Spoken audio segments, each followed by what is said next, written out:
Dito ituro natin kung ah, paano mag-live sa laro ng Mobile Legends gamit lang ang cellphone.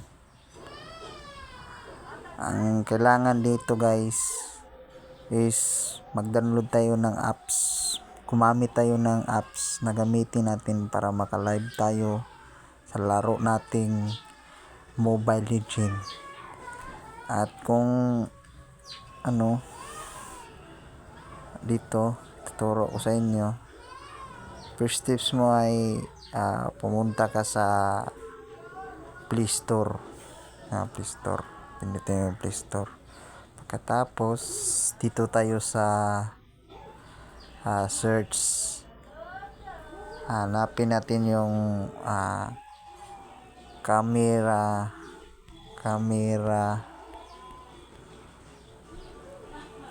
Fi Live, yun, to yan.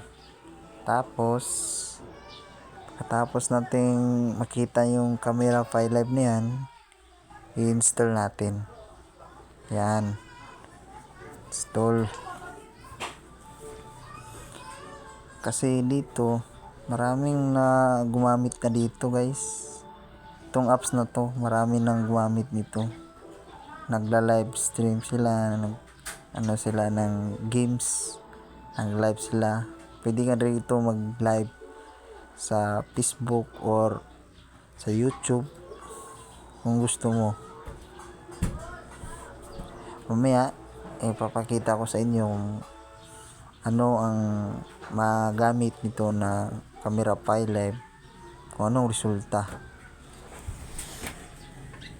Sige, muna tayo, hintayin muna natin na matapos mag-download kasi medyo mahina yung guys, internet. Hintayin muna natin guys.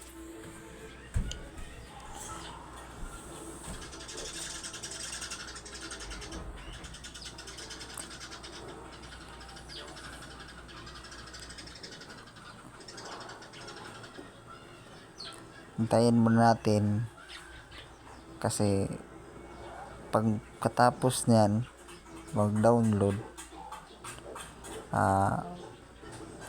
konekta natin yan sa natin, Facebook or saan ba sa gaming,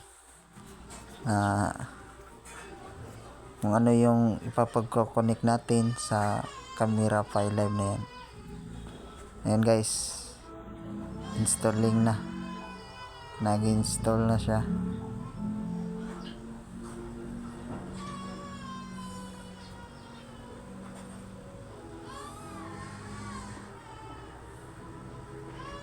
Open natin guys, ito na, open natin yan.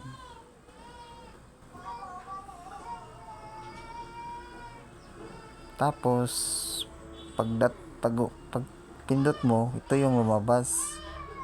Pwede yung continue with Facebook, pwede namang hindi, kasi na tayo naka-login na tayo doon sa Facebook. Pwede natin ito i-X, pindutin natin X. Tapos pagdating mo dito, may nakalagay dyan, i-check mo lang yung agree, then tapos next. Tapos dito gumamit tayo ng free, so ang gawin natin, pindutin natin no thanks.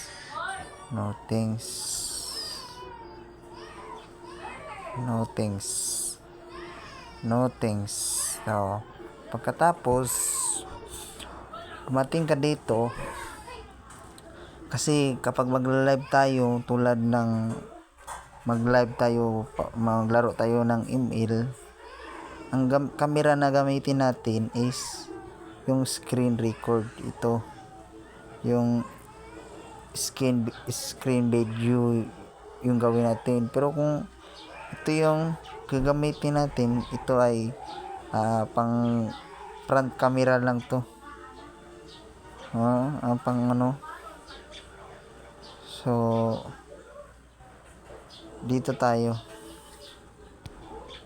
Yan. Tapos, kung saan ka magla-live, dito ba, Facebook ba, or kung saan, pwede rin sa YouTube. Ayan, tingnan mo, nakaselect na yan. Kasi naka-open ako sa Facebook. Tapos, pwede po dito, pwede rin sa YouTube.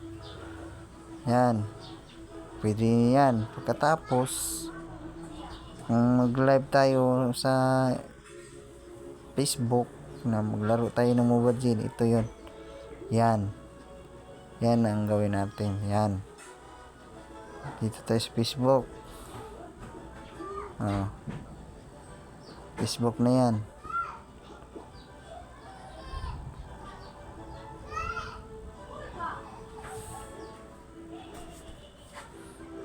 Yan.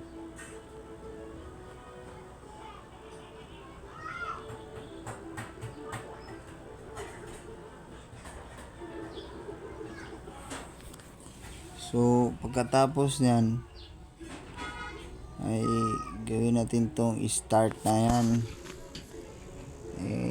Ano mo yung start. Tsaka dito makikita mo mikropono. Ito, mga requirements na yan. Pwede yan, okay mo yan. So, allow while using tap. Diba? Allow mo lang yan. Tapos permission, gawin mo permission na yan.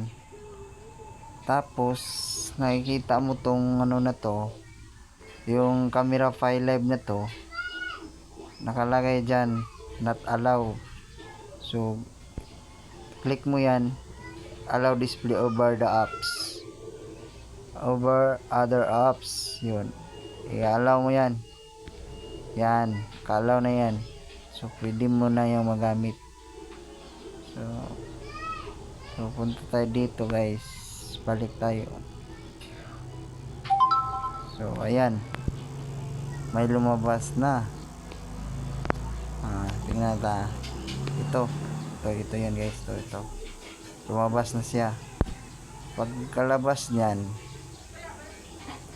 hindi pa yan nakapag-play, hindi pa yan naka-live. Click mo yan. Tsaka dito, makikita mo dito itong settings na to. Itong settings na to, makikita mo yung ano niya. So, resolution, yung kanyang ito, maganda dito kung wala kasi internet. Ito 720 HD. Okay. Yung frame rate 60 to 30, pero kung may na naman, pwede naman natin 30. Kung malakas, pwede 60, pero ito 30, may na yung ano natin. Ito rin, medium lang tayo kasi parang may na yung internet natin. Kung malakas na internet nyo, pwede na rin ilagay nyo dito sa, pero sa akin medyo may na, dito na lang. Yan. So yung mic source yan, pwede maghanap ka dito. May tatlong pagpipilian nyo. Pwede kayong mic only, pwedeng internal sound, yung sound lang sa cellphone mo, yung marinig sa live mo, or dito sa pangatlo ay mic and internal sound. So pwede kang magsasalita, then marinig mo rin yung background ng sound ng cellphone mo. So pwede tayo dito internal sound, pindutin mo okay, then start.